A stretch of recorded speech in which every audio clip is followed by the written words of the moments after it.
ഇന്ന് നമ്മൾ പഠിക്കാൻ പോകുന്നത് ഗുരുത്വാകർഷണം എന്നുള്ള ടോപ്പിക്കാണ്. ഫിസിക്സിലെ തന്നെ ഗുരുത്വാകർഷണം എന്താണ്, ഗുരുത്വാകർഷണ ബലം, പിന്നെ അതുമായിട്ട് ബന്ധപ്പെട്ട ആപ്ലിക്കേഷൻ, അതൊക്കെയാണ് നമ്മൾ ഈ ഒരു ഭാഗത്ത് പഠിക്കാൻ പോകുന്നത്. അപ്പോൾ ക്ലാസ്സിലേക്ക് കിടക്കാം.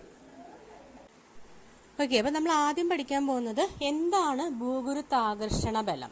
നമുക്കറിയാം, ഭൂമി എല്ലാ വസ്തുക്കളെയും അതിന്റെ കേന്ദ്രത്തിലേക്ക് ആകർഷിക്കുന്നുണ്ട് അല്ലെ. നമ്മൾ ചെറിയ ക്ലാസ്സിലൊക്കെ പഠിക്കുന്നതാണ്. അപ്പൊ ഇങ്ങനെ ആകർഷിക്കുന്ന ഈ ഒരു ബലത്തിനെയാണ് ഭൂഗുരുത്വാകർഷണ ബലം എന്ന് പറയുന്നത്. ഭൂമി എല്ലാ വസ്തുക്കളെയും അതിന്റെ കേന്ദ്രത്തിലേക്ക് ആകർഷിക്കുന്നു. ഈ ആകർഷണ ബലമാണ് ഭൂഗുരുത്വാകർഷണ ബലം. ഇതിന് എക്സാമ്പിൾ ചോദിക്കാൻ എന്താ പറയുന്നത്, നമ്മുടെ മാവിൽ നിന്ന് മാങ്ങ ഞെട്ടറ്റ് താഴെ വീഴുന്നത്. ഈ ഒരു ഭൂഗുരുത്വാകർഷണ ബലം ഇല്ലെങ്കിൽ മാമ്പഴം ഞെട്ടാറ്റാലും അവിടെ തന്നെ നിൽക്കണമായിരുന്നു. താഴേക്ക് വീഴാൻ കാരണം ഈ ഒരു ആകർഷണ ബലം കാരണമാണ്. അതുപോലെ തന്നെ കൃത്രിമ ഉപഗ്രഹങ്ങൾ ഭൂമിയെ ചുറ്റുന്നത്, ഇതൊക്കെ എന്താണ്, ഭൂഗുരുത്വാകർഷണ ബലം കാരണമാണ്. അതുപോലെ മഴ പെയ്യുമ്പോൾ അല്ലെ, മഴത്തുള്ളികൾ മുകളിൽ തന്നെ നിന്നുപോയി എന്ത് ചെയ്യും, നമുക്ക് വെള്ളം കിട്ടില്ല. മഴ പെയ്യുമ്പോൾ മഴത്തുള്ളികൾ താഴേക്ക് വരാൻ കാരണം എന്ത് തന്നെയാണ്, ഈ ഗുരുത്വാകർഷണ ബലം കാരണമാണ്. പിന്നീട് ഒരു പടം കൊടുത്തിരിക്കുന്നുണ്ടോ, ഭൂമിയുടെ മുകളിൽ 3 കുട്ടികൾ നിൽപ്പുണ്ട് അല്ലെ. നമുക്കറിയാം ഭൂമി എന്താണ്, ഉരുണ്ടതാണ്. ഭൂമി ഉരുണ്ടതാണെങ്കിൽ ഏറ്റവും മേളിൽ നിൽക്കുന്ന കുട്ടി നേരെ തന്നെ നിൽക്കും. പക്ഷെ ഈ സൈഡിലൊക്കെ നിൽക്കുന്ന ആൾക്കാർ എന്ത് ചെയ്യണം, താഴേക്ക് വീഴണം അല്ലെ, വീണു പോകണം. പക്ഷെ അങ്ങനെ സംഭവിക്കുന്നുണ്ടോ, ഇല്ല. അതെന്ത് കാരണം കൊണ്ടാണ്, ഒരു ഭൂമിയിലെ ഒരു വസ്തുവിനെ സംബന്ധിച്ച് അതിന്റെ നില നിവർന്നതാണോ അല്ലെങ്കിൽ തലകീഴായതാണോ എന്ന് തീരുമാനിക്കുന്ന ആരാണ്, ഈ ഒരു ഭൂഗുരുത്വാകർഷണ ബലത്തിന്റെ ദിശ അടിസ്ഥാനമാക്കിയ അല്ലെ. അപ്പൊ നമുക്കറിയാം, ഈ ഭൂഗുരുത്വാകർഷണ ദിശ എന്ന് പറയുന്നത് എപ്പോഴും ഭൂകേന്ദ്രത്തിലേക്കാണ് ഈ ആകർഷണ ബലത്തിന്റെ ദിശ എന്ന് പറയുന്നത്. അതുകൊണ്ടാണ് എന്താണ്, ഭൂമിയിൽ എവിടെ നിന്നാലും നിവർന്നു നിൽക്കുന്നതായിട്ട് നമുക്ക് തോന്നുന്നത്. അപ്പൊ നമ്മൾ ഇത്രയാണ് പറഞ്ഞത്, എന്താണ് ഭൂഗുരുത്വാകർഷണ ബലം എന്ന് പറഞ്ഞു.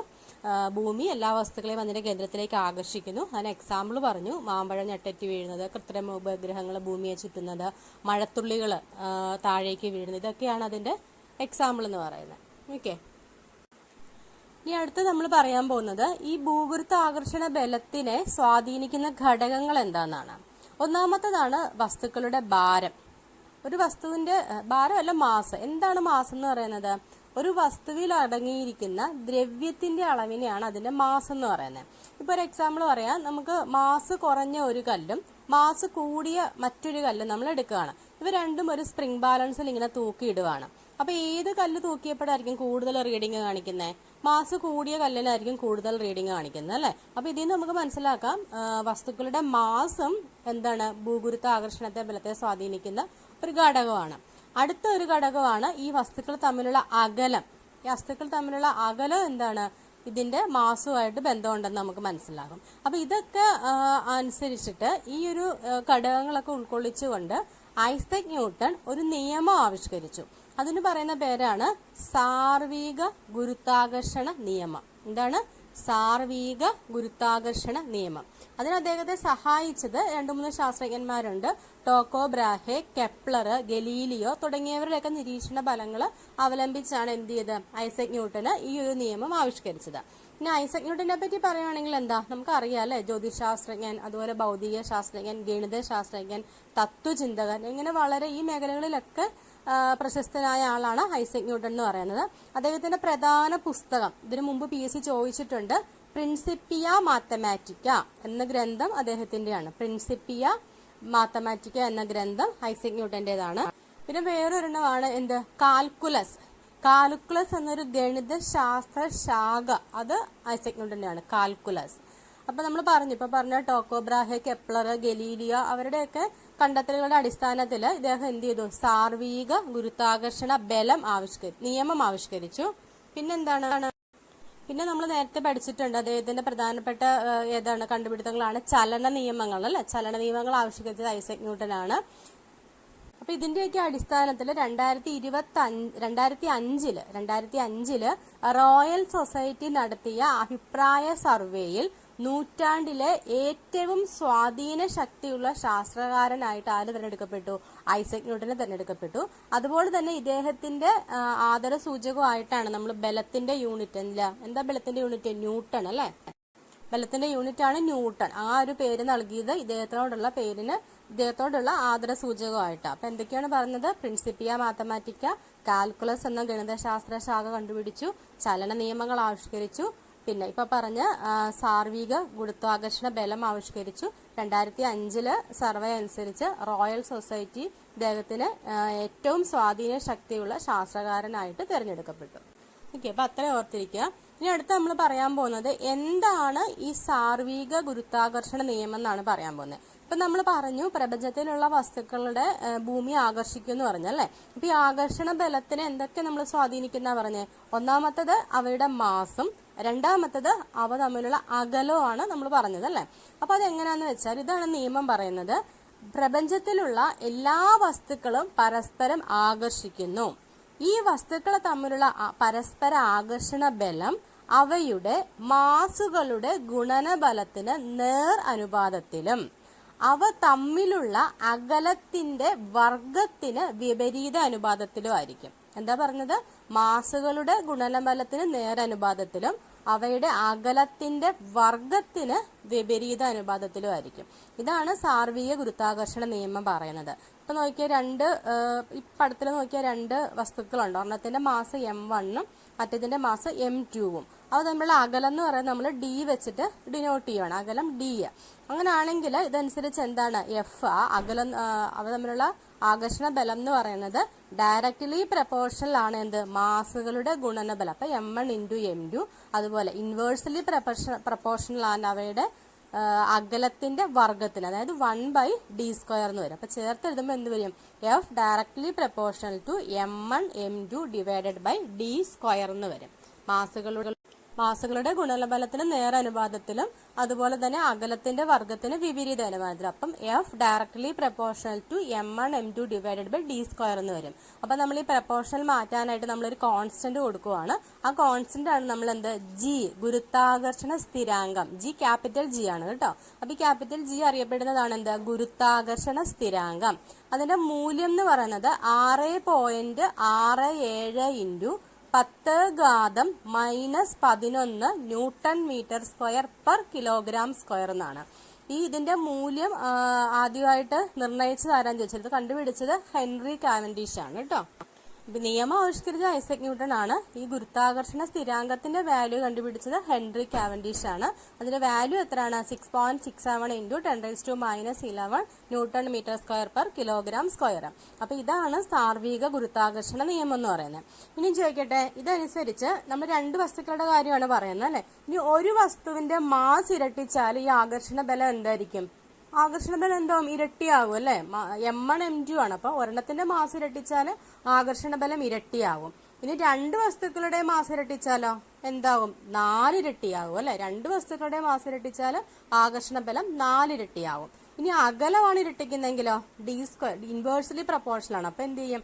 4 മടങ്ങ് കുറയും. d² ആണ്, പക്ഷെ എന്താണ്? Inversely proportional. അപ്പൊ അകലമാണ് ഇരട്ടിക്കുന്നതെങ്കിൽ ആകർഷണ ബലം എന്തായിട്ടും 4 മടങ്ങായിട്ട് കുറയും.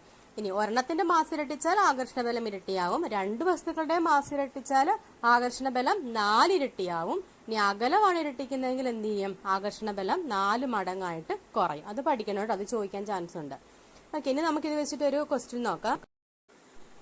ഒന്നുമില്ല, വെറുതെ ഇക്വേഷൻ വെച്ചിട്ടൊരു ക്വസ്റ്റ്യൻ ആണ്. 40 കിലോഗ്രാം മാസുള്ള ഒരു കുട്ടിയും 50 കിലോഗ്രാം മാസുള്ള ഒരു കുട്ടിയും 1 മീറ്റർ അകലത്തിൽ ഇരിക്കുകയാണെങ്കിൽ ഇവ തമ്മിലുള്ള ആകർഷണ ബലം കണ്ടുപിടിക്കണം.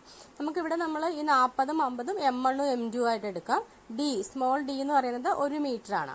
അപ്പൊ നമുക്കറിയാം എന്താണ് equation? F = G × m1 m2 / d² ആണ്. ഇവിടെ G നമുക്ക് അറിയാവുന്ന വാല്യൂ ആണ് അല്ലെ. ഗുരുത്വാകർഷണ സ്ഥിരാങ്കം 6.67 × 10⁻11 ആണ്. m1 40ഉം m2 50 / ഡിസ്റ്റൻസ് 1 ആണ്, 1ന്റെ സ്ക്വയർ. അപ്പൊ അത് ചെയ്ത് കഴിയുമ്പോൾ നമുക്ക് എത്ര കിട്ടുന്നത്? 1.334 × 10⁻7 ആണ്. -7 എന്ന് വെച്ചാൽ എത്രയാണ്? 3 സീറോസ് ലെഫ്റ്റിലേക്ക് ഇട്ട് കൊടുക്കണം അല്ലെ. അപ്പൊ അത്രയും ചെറിയൊരു വാല്യൂ ആണ്. അത് കുഞ്ഞൊരു ബലം മാത്രമേ എന്തുള്ളൂ?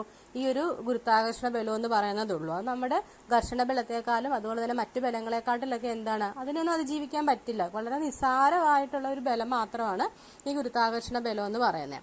അതുപോലെ തന്നെ ഈ ഗുരുത്വാകർഷണ ബലം കാരണമാണ് നമ്മൾ വേലിയേറ്റമില്ലേ, വേലിയേറ്റത്തിന്റെ ഒക്കെ കാരണം. അതാണ് ആ കോളത്തിൽ കൊടുത്തിരിക്കുന്നത്. എന്താണ്? ഭൂമിയിലെ എല്ലാ വസ്തുക്കളെയും ഭൂമി അതിന്റെ കേന്ദ്രത്തിലേക്ക് ആകർഷിക്കുന്നു.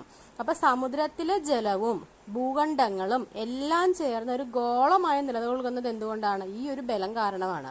അതുപോലെ തന്നെ ചന്ദ്രനും ഭൂമിയിലുള്ള വസ്തുക്കളിൽ അതിൻ്റെതായ ഗുരുത്വാകർഷണം പ്രയോഗിക്കുന്നുണ്ട്.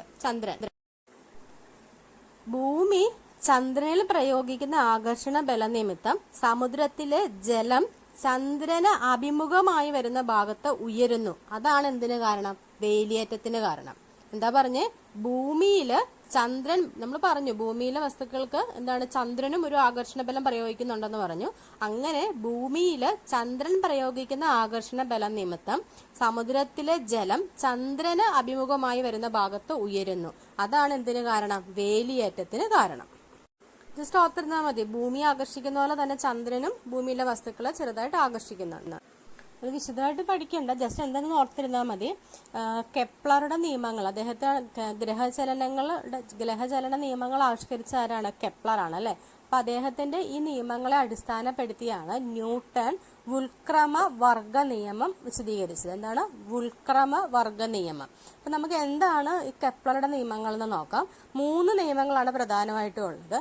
അതിൽ ഒന്നാമത്തെ നിയമം പറയുന്നത് ഇതാണ്: സൂര്യൻ കേന്ദ്രമാക്കി ഗ്രഹങ്ങൾ ദീർഘവൃത്താകൃതിയിലുള്ള ഭ്രമണപാതയിലൂടെ സഞ്ചരിക്കുന്നു. ഈ ഒരു സൈഡിൽ ഒരു പടം കൊടുത്തേക്കുന്നുണ്ടോ? അതിനകത്ത് ആ 0 എന്ന് പറയുന്നതാണ് സൂര്യൻ. അപ്പൊ സൂര്യൻ കേന്ദ്രമാക്കിയിട്ട് ബാക്കിയുള്ളതൊക്കെ ഗ്രഹങ്ങളാണ്, ABCD ഗ്രഹങ്ങളാണ്. അപ്പൊ സൂര്യൻ കേന്ദ്രമാക്കിയിട്ട് ഗ്രഹങ്ങള് ദീർഘവൃത്താകൃതിയിൽ ഭ്രമണം ചെയ്യുന്നു, ഭ്രമണപാതയിലൂടെ സഞ്ചരിക്കുന്നു. അതാണ് ഒന്നാമത്തെ നിയമം പറയുന്നത്. രണ്ടാമത്തെ നിയമം പറയുന്നത് ഈ ഗ്രഹങ്ങളിൽ നിന്ന് സൂര്യനിലേക്കുള്ള അകലം ഉണ്ടല്ലോ. ഇപ്പൊ ഞാൻ പറയുകയാണെങ്കിൽ OA, OB, OC, OD, അതാണ് അവയുടെ ആരെന്ന് പറയുന്നത്. ആ അകലം എന്ന് പറയുന്നത് തുല്യ സമയങ്ങളിൽ തുല്യ പരപ്പളവ് കടന്നു പോകുന്നു. അതായത് ഈ ഗ്രഹം എയിൽ നിന്നും ബി വരെ സഞ്ചരിക്കാൻ എടുക്കുന്ന സമയവും സിയിൽ നിന്ന് ഡി വരെ സഞ്ചരിക്കാൻ എടുക്കുന്ന സമയവും തുല്യമാണെങ്കിൽ അദ്ദേഹത്തിന്റെ നിയമം അനുസരിച്ച് ഈ ട്രയാങ്കിൾ, അതായത് OAB എന്ന് പറയുന്ന പരപ്പളവും OCD 2 ട്രയാങ്കിളായിട്ട് കണക്കാക്കണം. അവയുടെ പരപ്പളവ് എന്തായിരിക്കും? തുല്യമായിരിക്കും. ട്രയാങ്കിൾ എന്ന് പറയാൻ പറ്റത്തില്ല, ആ ഒരു ഭാഗത്തിന്റെ പരപ്പളവ്. അതായത് ഗ്രഹങ്ങൾ സഞ്ചരിക്കാൻ എടുക്കുന്ന സമയം തുല്യമാണെങ്കിൽ, A മുതൽ B വരെ സഞ്ചരിക്കാൻ എടുക്കുന്ന സമയവും C മുതൽ D വരെ സഞ്ചരിക്കാൻ എടുക്കുന്ന സമയവും തുല്യമാണെങ്കിൽ ആ ഒരു ഏരിയ, കടന്നു പോകുന്ന ഏരിയ, അതായത് OAB എന്ന് പറയുന്ന ഏരിയയും OCD എന്ന് പറയുന്ന ഏരിയയും എന്തായിരിക്കും? തുല്യമായിരിക്കും. അതാണ് രണ്ടാമത്തെ നിയമം പറയുന്നത്. ഇനി മൂന്നാമത്തെ നിയമം പറയുന്നത് ഇതാണ്: ഗ്രഹങ്ങളുടെ പരിക്രമണ സമയത്തിന്റെ വർഗം, അതായത് T ആണ് പരിക്രമണ സമയമെങ്കിൽ അതിന്റെ വർഗം T² എന്ന് പറയുന്നത് സൂര്യനിലുള്ള അവരുടെ ശരാശരി ദൂരങ്ങളുടെ ക്യൂബിന് ആനുപാതികമായിരിക്കും. അപ്പൊ ശരാശരി ദൂരം 6 ആണെങ്കിൽ R³ ഡിവൈഡഡ് ബൈ T² എന്ന് പറഞ്ഞാൽ എന്തായിരിക്കും? ഒരു സ്ഥിരസംഖ്യയായിരിക്കും. അതാണ് മൂന്നാമത്തെ നിയമം പറയുന്നത്. അപ്പൊ ഈ ഇക്വേഷൻസ് വെച്ചിട്ടാണ് എന്ത് ചെയ്തത്? ന്യൂട്ടൺ വുൽക്രമ വർഗ നിയമം ആവിഷ്കരിച്ചത്. അപ്പൊ ഈ ഇക്വേഷൻ വെച്ചിട്ട്, അതായത് ന്യൂട്ടൺ പറഞ്ഞ എന്താണ്? ഇതിന്റെ അടിസ്ഥാനത്തിൽ ന്യൂട്ടൺ വുൽക്രമ വർഗ നിയമം പ്രസ്താവിച്ചു. അദ്ദേഹം പറഞ്ഞ ഇതാണ്: ഒരു ഗ്രഹം സൂര്യന് ചുറ്റും R ആരമുള്ള വൃത്താകൃതിയിലുള്ള ഭ്രമണപഥത്തിലൂടെ സഞ്ചരിക്കുക. ഗ്രഹത്തിന്റെ പരിക്രമണ വേഗം Vയും മാസ് M ആണെങ്കിൽ, ആരം നമ്മൾ പറഞ്ഞു 6 ആണെങ്കിൽ, നമുക്കറിയാം അഭികേന്ദ്ര ബലം എന്ന് വെച്ചാൽ കേന്ദ്രത്തിലേക്ക് പ്രയോഗിക്കുന്ന ബലമാണ്. അപ്പൊ അഭികേന്ദ്ര ബലം എന്ന് പറഞ്ഞാൽ എന്തായിരിക്കും? F = mv²/r ആയിരിക്കും അല്ലെ. അപ്പൊ അവിടെ നമ്മൾ ആ v²/r T എന്ന് നമ്മൾ പറഞ്ഞല്ലോ, അത് സബ്സ്റ്റിറ്റ്യൂട്ട് ചെയ്ത് കഴിയുമ്പോൾ അവസാനം എങ്ങനെയാണെന്ന് പഠിക്കേണ്ട ആവശ്യമൊന്നും ഓർത്തിരുന്നാൽ മതി. അവസാനം ഇങ്ങനെ കിട്ടും: F directly proportional to 1/r എന്ന് കിട്ടും. ആ ഫോഴ്സ് എന്ന് പറയുന്നത് ഈ ആറിന്റെ റേഡിയസിന്റെ സ്ക്വയറിന് എന്തായിരിക്കും? വിപരീത അനുപാതത്തിലായിരിക്കും. 6 നമ്മൾ എന്താ പറഞ്ഞത്? ഗ്രഹത്തിന്റെ ഭ്രമണപഥത്തിന്റെ ആരമാണ് 6. അപ്പൊ ആ ആകർഷണ ബലം F എന്ന് പറയുന്നത് ഈ ആകർഷണ ബലത്തിന്റെ സ്ക്വയറിന് വിപരീത അനുപാതത്തിലായിരിക്കും. അപ്പൊ ജസ്റ്റ് ഒന്ന് ഓർത്തിരുന്നാൽ മതി. എന്താണ് ഇത്ര വിശദമായിട്ടൊന്നും പഠിക്കേണ്ട. കെപ്ലർക്ക് 3 നിയമങ്ങളാണുള്ളത്. അപ്പൊ ഈ നിയമങ്ങളെ അടിസ്ഥാനമാക്കിയാണ് ന്യൂട്ടൺ എന്ത് ചെയ്യുന്നത്? വുൽക്രമ വർഗ നിയമം പ്രസ്താവിച്ചത്. വുൽക്രമ വർഗ നിയമം എന്താണ്? വുൽക്രമ, അതായത് 1/r² എന്ന് പറയുന്നതായിരിക്കും F എന്ന് പറയുന്നത്. ഓക്കെ, ഇനി അടുത്ത് നമ്മൾ പറയാൻ പോകുന്നത് ഭൂഗുരുത്വാകർഷണ ബലം. നമ്മൾ മുമ്പേ പറഞ്ഞ അതിനകത്ത് ആ ഇക്വേഷനിൽ തന്നെ വാല്യൂസ് മാറ്റി കൊടുക്കുന്നതേ ഉള്ളൂ. ഭൂമിയുടെ മാസ് നമ്മൾ ക്യാപിറ്റൽ എം ആയിട്ട് എടുക്കുകയാണ്. ഭൂമിയുടെ മാസ് ക്യാപിറ്റൽ എമ്മും ആരം ഭൂകേന്ദ്രത്തിൽ നിന്നുള്ള ദൂരം അതാണ് ആരം, അത് ക്യാപിറ്റൽ ആറും. പിന്നെ ഭൂപ്രതലത്തിൽ ഇരിക്കുന്ന ഒരു വസ്തുവാണ് എം മാസ്, അത് സ്മോൾ എം ഉള്ള ഒരു വസ്തു ആണെങ്കിൽ ഇവ തമ്മിലുള്ള ആകർഷണ ബലം എന്ന് പറയുന്നത് എഫ് നമുക്കറിയാം, F is equal to capital G into M1 M2 divided by R square ആണ്. ഇവിടെ നമ്മൾ M1നും M2നും പകരം ഈ വസ്തുവിന്റെ മാസും അതുപോലെ ഭൂമിയുടെ മാസും കൊടുക്കുന്നു. അപ്പോൾ capital G into capital M into small M divided by R. നമുക്ക് അവിടെ സ്മോൾ ആർ ആയിരുന്നു, ഇവിടെ നമ്മൾ ക്യാപിറ്റൽ ആർ, ഡിസ്റ്റൻസ് അല്ല, ഡിസ്റ്റൻസ് നമ്മൾ ക്യാപിറ്റൽ ആറിന്റെ സ്ക്വയർ. അപ്പൊ അതായിരിക്കും എന്ത് ഭൂഗുരുത്വാകർഷണ ബലം എന്ന് പറയുന്നത്, capital G into capital M small M divided by capital R square. ഇത് എല്ലായിടത്തും ഒരുപോലെയാണോ? എല്ലായിടത്തും ഒരുപോലെയല്ല, പല സ്ഥലത്തും ഈ വാല്യൂസ് വ്യത്യാസമുണ്ട്, നമുക്ക് പറയാം. ഇപ്പൊ നിങ്ങൾക്ക് ഒരു സംശയം തോന്നും, ഈ ഭൂഗുരുത്വാകർഷണ ബലവും ഗുരുത്വാകർഷണ ബലവും ഒന്നാണോ എന്ന്. അത് രണ്ടും ഒന്നല്ല. ഭൂഗുരുത്വാകർഷണ ബലം എന്ന് പറയുന്നത് വസ്തുവും ഭൂമിയും തമ്മിലുള്ള ആകർഷണ ബലമാണ് എന്ത് ഭൂഗുരുത്വാകർഷണ ബലം. ഇനി ഗുരുത്വാകർഷണ ബലം എന്ന് പറഞ്ഞാൽ വസ്തു രണ്ട് വസ്തുക്കൾ തമ്മിലുള്ള പരസ്പര ആകർഷണ ബലമാണ് എന്ത് ഗുരുത്വാകർഷണ ബലം. ഭൂഗുരുത്വാകർഷണ ബലം ഭൂമിയും വസ്തുവും തമ്മിലുള്ളത്, ഗുരുത്വാകർഷണ ബലം രണ്ട് വസ്തുക്കൾ തമ്മിലുള്ളത്. ഓക്കെ, മാറിപ്പോവരുത് കേട്ടോ. ഭൂഗുരുത്വാകർഷണ ബലം എന്ന് പറയുന്നത് ഭൂമിയും ആ വസ്തുവും തമ്മിലുള്ള ആകർഷണ ബലമാണ്. ഗുരുത്വാകർഷണ ബലം എന്ന് പറയുന്നത് ഭൂമിയിലുള്ള രണ്ട് വസ്തുക്കൾ തമ്മിലുള്ള ആകർഷണ ബലമാണ്. അത് രണ്ടാണ്, അത് മാറിപ്പോവരുത് കേട്ടോ. അപ്പൊ ഭൂഗുരുത്വാകർഷണ ബലം കണ്ടുപിടിക്കാനുള്ള ഇക്വേഷൻ ഇതാണ്, capital G into capital M small M divided by capital R square. ഇത് ക്യാപിറ്റൽ എം എന്ന് പറയുന്നത് ഭൂമിയുടെ ഭാരം, സ്മോൾ എം വസ്തുവിന്റെ ഭാരം, ആർ എന്ന് പറയുന്നത് ആരം. ഓക്കെ, ഇനി നമുക്കറിയാം നമ്മുടെ പ്രകൃതിയിൽ പലതരത്തിലുള്ള ബലങ്ങളുണ്ട് അല്ലേ. അപ്പൊ നമ്മൾ പ്രധാനമായിട്ടും ഈ പ്രപഞ്ചത്തിലെ ബലങ്ങളെ രണ്ടായിട്ട് തിരിക്കാം, സമ്പർക്ക ബലമെന്നും സമ്പർക്കരഹിത ബലമെന്നും, കോണ്ടാക്ട് ഫോഴ്സും നോൺ കോണ്ടാക്ട് ഫോഴ്സും. ഈ സമ്പർക്ക ബലത്തിന് എക്സാമ്പിൾ ആണ് വിസ്കസ് ബലം, അതുപോലെ പ്രതല ബലം, വലിവ് ബലം, ഘർഷണ ബലം. ഇതൊക്കെ എന്താണ് സമ്പർക്ക ബലമാണ്. രണ്ട് വസ്തുക്കൾ സമ്പർക്കത്തിൽ വരുമ്പോൾ ഉണ്ടാകുന്നതാണ് ഈ ബലങ്ങളൊക്കെ. ഈ സമ്പർക്കരഹിത ബലങ്ങളാണ് ന്യൂക്ലിയർ ബലം, വൈദ്യുത കാന്തിക ബലം, ഇപ്പൊ പറഞ്ഞ നമ്മുടെ ഗുരുത്വാകർഷണ ബലം. അവയൊക്കെ എന്താണ് സമ്പർക്ക രഹിത ബലങ്ങളാണ്. ഈ ബലങ്ങളിൽ വെച്ചിട്ട് ഏറ്റവും ശക്തിയേറിയ ബലം ന്യൂക്ലിയർ ബലവും ഏറ്റവും ശക്തി കുറഞ്ഞ ബലം ഗുരുത്വാകർഷണ ബലവുമാണ്. നമ്മൾ മുമ്പേ പറഞ്ഞില്ലേ, രണ്ട് കുട്ടികളുടെ മാസം ദൂരം വെച്ചിട്ട് അവ തമ്മിലുള്ള ബലം എത്ര വളരെ ചെറിയൊരു വാല്യൂ ആണ് അല്ലെ. അപ്പൊ അതാണ് പറഞ്ഞത്, ഏറ്റവും ചെറിയ ബലം ഗുരുത്വാകർഷണ ബലവും ഏറ്റവും ശക്തിയേറിയ ബലം ന്യൂക്ലിയർ ബലവുമാണ്. അപ്പൊ രണ്ട് തരത്തിലുള്ള ബലങ്ങളെ നമുക്ക് തിരിക്കാം, സമ്പർക്ക ബലവും സമ്പർക്കരഹിത ബലവും. സമ്പർക്ക ബലം എന്ന് വെച്ചാൽ അവ തമ്മിൽ എന്തെങ്കിലും ഒരു കോണ്ടാക്ട്സ് കാരണമായിരിക്കും ബലം ഉണ്ടാകുന്നത്. വിസ്കസ് ബലം, സർഫസ് ടെൻഷൻ, ഇലാസ്റ്റിക് ഫോഴ്സ്, പിന്നെ എന്താണ് ഫ്രിക്ഷണൽ ഫോഴ്സ്, ഘർഷണ ബലം, അവയൊക്കെ. ഇനി സമ്പർക്കരഹിത ബലങ്ങളാണ് ന്യൂക്ലിയർ ഫോഴ്സ്, ഇലക്ട്രോമാഗ്നറ്റിക് ഫോഴ്സ്, ഗുരുത്വാകർഷണ ബലം, അവയൊക്കെ. അപ്പൊ ശക്തി കൂടിയത് ന്യൂക്ലിയർ ബലവും ശക്തി കുറഞ്ഞത് ഗുരുത്വാകർഷണ ബലവുമാണ്. ഇനി ഒരു വസ്തുവിന്റെ ഭാരവും ഭൂകേന്ദ്രത്തിൽ നിന്നുള്ള അകലവും തമ്മിലുള്ള ബന്ധം എന്നാണ്. അതൊരു വസ്തുവിന് ഭൂഗുരുത്വാകർഷണ ബലം ഏറ്റവും കൂടുതൽ അനുഭവപ്പെടുന്നത് അത് എവിടെ സ്ഥിതി ചെയ്യുമ്പോഴാണ്? ഭൂമിയുടെ ഉപരിതലത്തിൽ സ്ഥിതി ചെയ്യുമ്പോഴായിരിക്കും.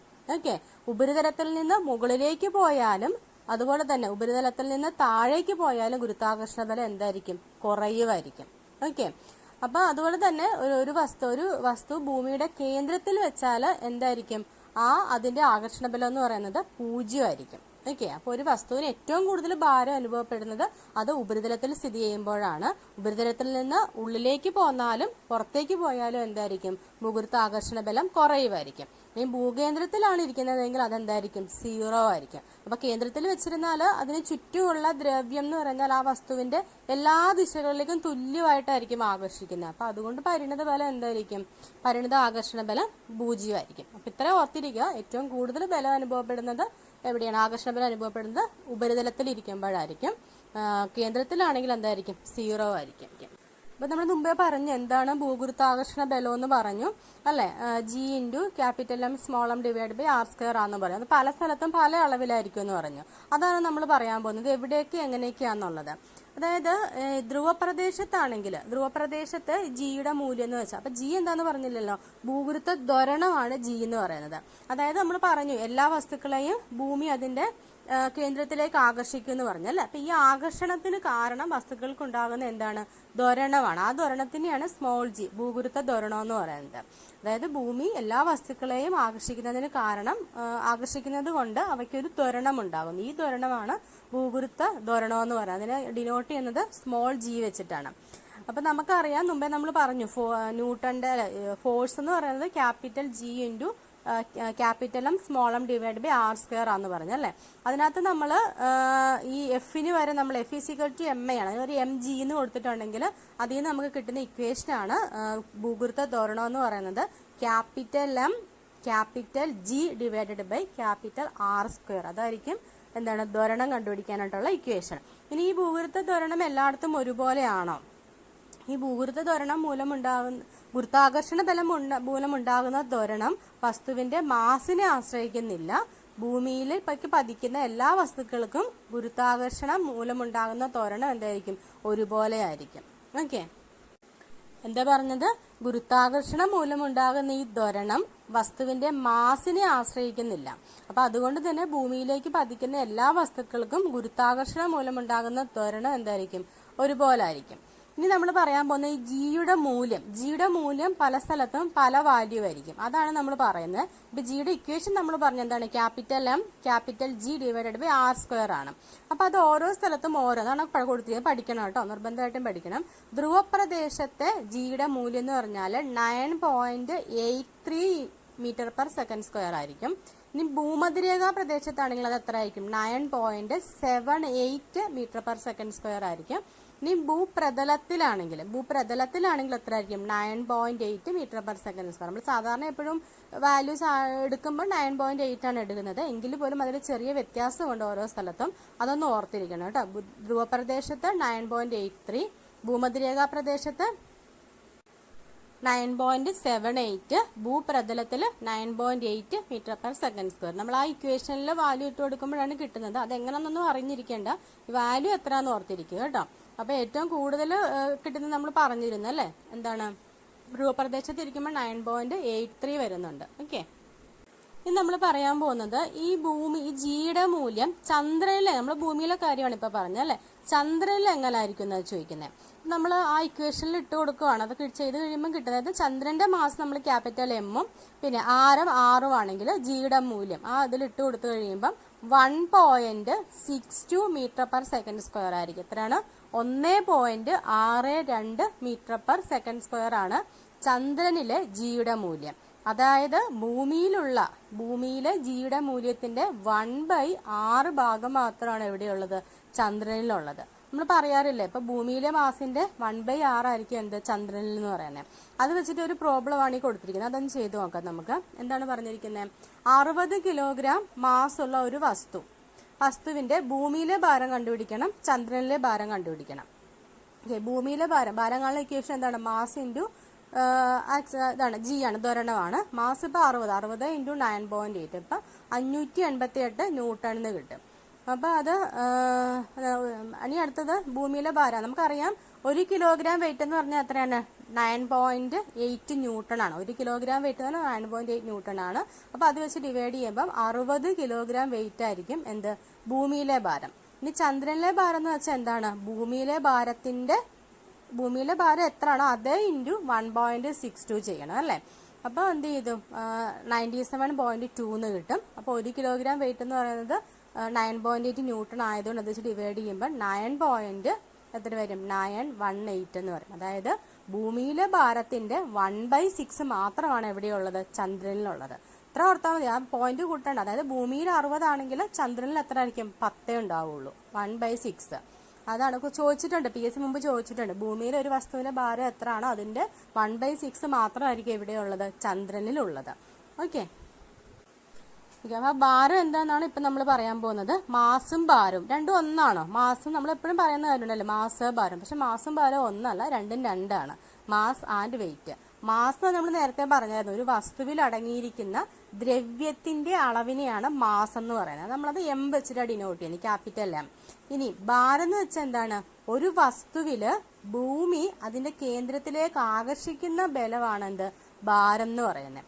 അത് എം വെച്ചിട്ടല്ല, എം ജി ആണ്. ഭാരം കണ്ടുപിടിക്കാനുള്ള ഇക്വേഷൻ എം ജി ആണ്. മാസ് എന്ന് വെച്ചാൽ ആ വസ്തുവിൽ അടങ്ങിയിരിക്കുന്ന ദ്രവ്യത്തിന്റെ അളവാണ് മാസ്, അത് ക്യാപിറ്റൽ എം. ഭാരം എന്ന് വെച്ചാൽ എം ഇൻറ്റു ജി, രണ്ടും രണ്ടാണ് കേട്ടോ. മാസ് അളക്കുന്നത് എങ്ങനെയാണ്? മാസ് അളക്കുന്നതിനുള്ള ഉപകരണമാണ് സാധാരണ ത്രാസ് വെച്ചിട്ട് മാസ് അളക്കാം. പക്ഷെ ഭാരം അളക്കുന്നത് എങ്ങനെയാണ്? ഭാരം അളക്കുന്നത് സ്പ്രിംഗ് ത്രാസ് ആണ്. സ്പ്രിംഗ് ത്രാസ് വെച്ചിട്ടാണ് എന്ത് ഭാരം അളക്കുന്നത്. അപ്പൊ ഭാരം എന്ന് പറയുന്നത് mass into acceleration due to gravity, M G ആണ്. പിന്നെ മാസ് എന്ന് പറഞ്ഞാൽ ആ വസ്തുവിൽ അടങ്ങിയിരിക്കുന്ന ദ്രവ്യത്തിന്റെ അളവ് നമ്മൾ ക്യാപിറ്റൽ എം വെച്ചിട്ടാണ് ഡിനോട്ട് ചെയ്യുന്നത്. അപ്പൊ ഈ ഒരു എം ജി എന്നുള്ള ഇക്വേഷൻ വെച്ച് നമ്മൾ കുറച്ചു മുമ്പ് കണ്ടുപിടിച്ച് നമ്മൾ ഭൂമിയിലും ചന്ദ്രനിലും ഉള്ള ഒരു വസ്തുവിന്റെ ഭാരം കണ്ടുപിടിച്ചില്ല. അപ്പൊ അത് ഈ ഒരു ഭാരം വെച്ചിട്ടാണ് എം ഇൻറ്റു ജി, അത് വെച്ചിട്ടാണ് നമ്മൾ കണ്ടുപിടിച്ചത്.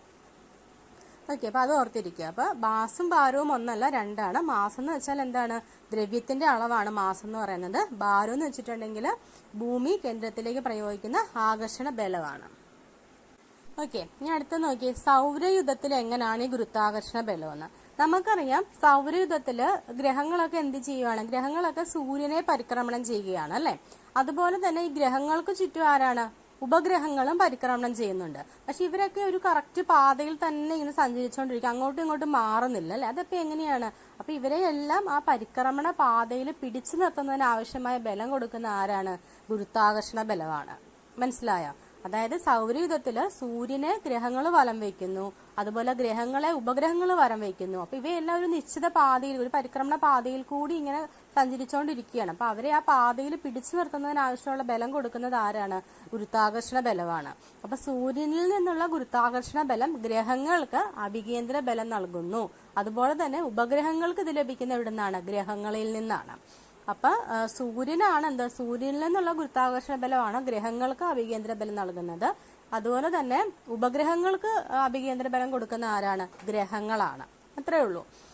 ഇനി അടുത്ത് നമ്മളിപ്പോ പറഞ്ഞു തന്നെയാണ് 1 കിലോഗ്രാം വെയിറ്റ് എന്ന്. 1 കിലോഗ്രാം മാസ് ഉള്ള വസ്തുവില് ഭൂമി പ്രയോഗിക്കുന്ന ആകർഷണ ബലമാണ് എന്ത്? 1 കിലോഗ്രാം വെയിറ്റ് എന്നുള്ളത്, 1 കിലോഗ്രാം ഭാരം. നമുക്കറിയാം F = mg.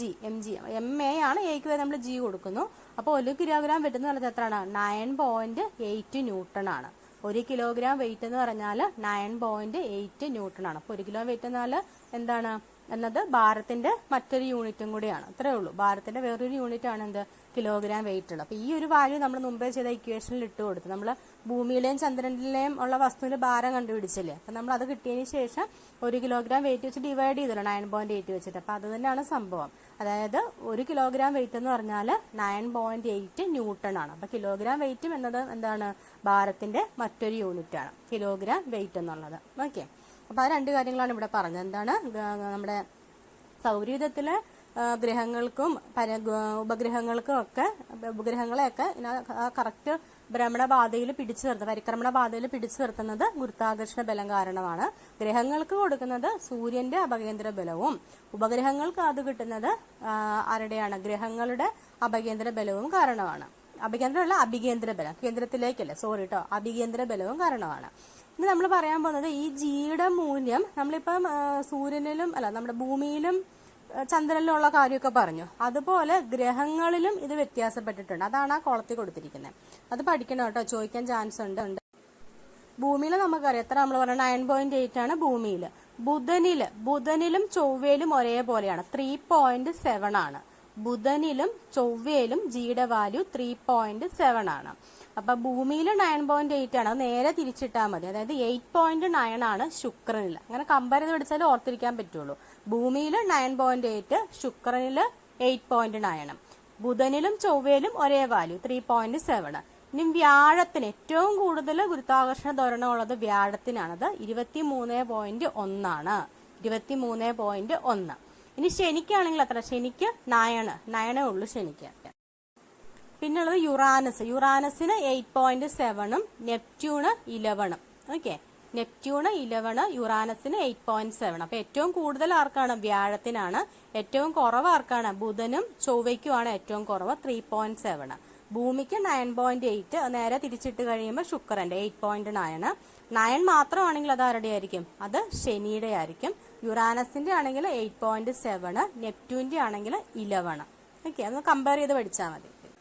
ഓക്കെ, അടുത്ത് നമ്മൾ പറയാൻ പോകുന്നത് എന്താണ് നിർബാധ പതനം, ഫ്രീ ഫോള്. അതായത് നമ്മൾ ഉയരത്തിൽ നിന്ന് ഒരു വസ്തുവിനെ നമ്മൾ താഴേക്ക് ഇടുവാണ്. താഴേക്ക് ഇട്ടാൽ എന്ത് പറ്റുന്നു?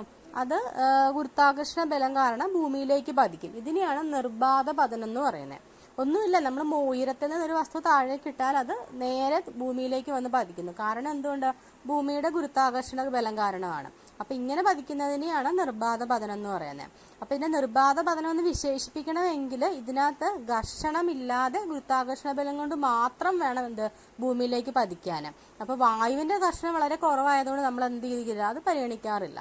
ഓക്കെ. അപ്പൊ നിർബാധ പതനം എന്ന് വെച്ചാൽ ഉയരത്തിലിരിക്കുന്ന ഒരു വസ്തു സ്വതന്ത്രമായിട്ട് താഴേക്ക് വീഴുന്ന ആ ഒരു ഇതിന് പറയുന്ന പേരാണ് നിർബാധ പതനം എന്ന് പറയുന്നത്. ഓക്കെ. ഇനി അടുത്ത നമ്മൾ പറയാൻ പോകുന്നത് എന്താണ് ഭാരമില്ലായ്മ. ഭാരമില്ലായ്മ തോന്നാൻ കാരണം എന്താണെന്നാണ്. നമുക്കറിയാം, നമ്മൾ ഇലക്ട്രോണിക് പ്ലാറ്റ്ഫോം ഇല്ലേ, ഇലക്ട്രോണിക് പ്ലാറ്റ്ഫോമിന്റെ ബാലൻസിൽ നിൽക്കുവാണെങ്കിൽ ബാലൻസ് നമ്മളിലൊരു ബലം പ്രയോഗിക്കും അല്ലേ.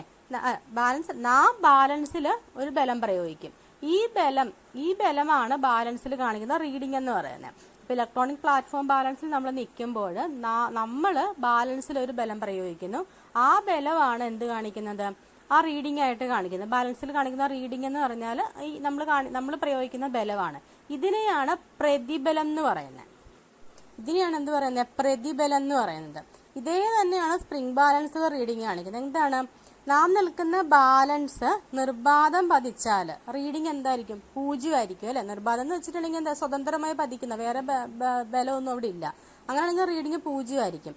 ഈ ഒരു അവസരത്തിൽ നമ്മളും ത്രാസും ഗുരുത്വാകർഷണത്താൽ നിർബാധം പതിക്കുന്നത് കൊണ്ടാണ് ത്രാസിന് എന്ത് ചെയ്യുന്നത്, പ്രതിബലം തരാൻ കഴിയാത്തത്. അതുകൊണ്ടാണ് ഭാരമില്ലായ്മ തോന്നുന്നത്. മനസ്സിലായോ? അതായത് സ്പ്രിംഗ് ബാലൻസിൽ റീഡിംഗ് കാണിക്കാനുള്ള കാരണവും ഇപ്പൊ എന്താണ്, നാം നിൽക്കുന്ന ബാലൻസ് നിർബാധം പതിച്ചാൽ റീഡിംഗ് എന്ത് ചെയ്യും, 0 ആയിരിക്കും.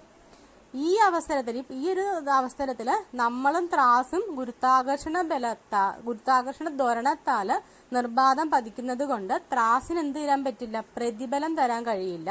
പ്രതിബലം നമ്മൾ മുമ്പേ പറഞ്ഞല്ലോ എന്താന്നുള്ളത്. അതുകൊണ്ടാണ് എന്ത്, ഭാരമില്ലായ്മ തോന്നാനുള്ള കാരണം.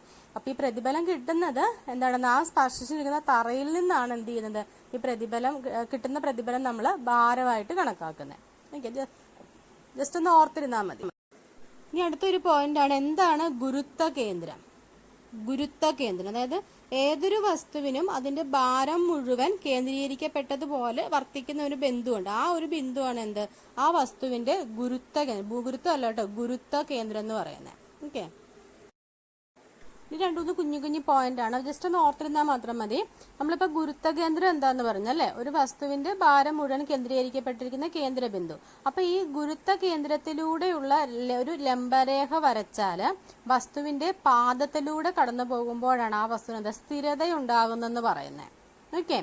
നമ്മളൊരു രേഖ വരയ്ക്കുമ്പം അത് ഈ ഭൂകേന്ദ്രത്തിലൂടെയുള്ള ലംബരേഖ വസ്തുവിന്റെ പാദത്തിലൂടെ കടന്നു പോകുമ്പോഴാണ് ആ വസ്തുവിന് എന്തെന്ന് പറയുന്നത്, സ്ഥിരത ഉണ്ടായി എന്ന് പറയുന്നത്.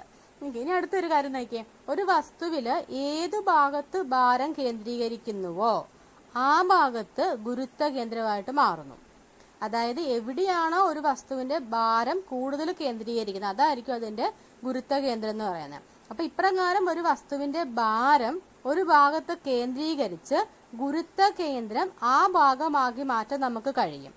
ഗുരുത്വ കേന്ദ്രമായ ബിന്ദുവിൽ നിന്നുള്ള ലംബരേഖ എന്താ പറയുന്നത്, പാദത്തിൽ കൂടി കടന്നു പോയാൽ ആ വസ്തുവിന് സ്ഥിര സന്തുലന. ഒന്നുമില്ല, ചെറിയ കാര്യം മാത്രമേ ഉള്ളൂ. എന്താണ് ഗുരുത്വ കേന്ദ്രം? ഒരു വസ്തുവിന്റെ ഭാരം മുഴുവൻ കേന്ദ്രീകരിച്ചിരിക്കുന്ന ആ ഒരു ബിന്ദുവിനെയാണ് ഗുരുത്വ കേന്ദ്രം എന്ന് പറയുന്നത്. അതെന്ന് വെച്ചാൽ ആ ഒരു ഗുരുത്വ കേന്ദ്രത്തിലൂടെ നമ്മളൊരു ലംബരേഖ വരച്ചാൽ ആ വസ്തുവിന്റെ പാദത്തിൽ കൂടി കടന്നു പോവുകയാണെങ്കിൽ ആ വസ്തു സ്ഥിരതയുള്ളതാണെന്ന് പറയാം. ഇനിയിപ്പോ എവിടെയാണോ ഒരു വസ്തുവിന്റെ ഭാരം ഏറ്റവും കൂടുതൽ കേന്ദ്രീകരിച്ചിരിക്കുന്നത് അതായിരിക്കും അതിന്റെ ഗുരുത്വ കേന്ദ്രം എന്ന് പറയുന്നത്.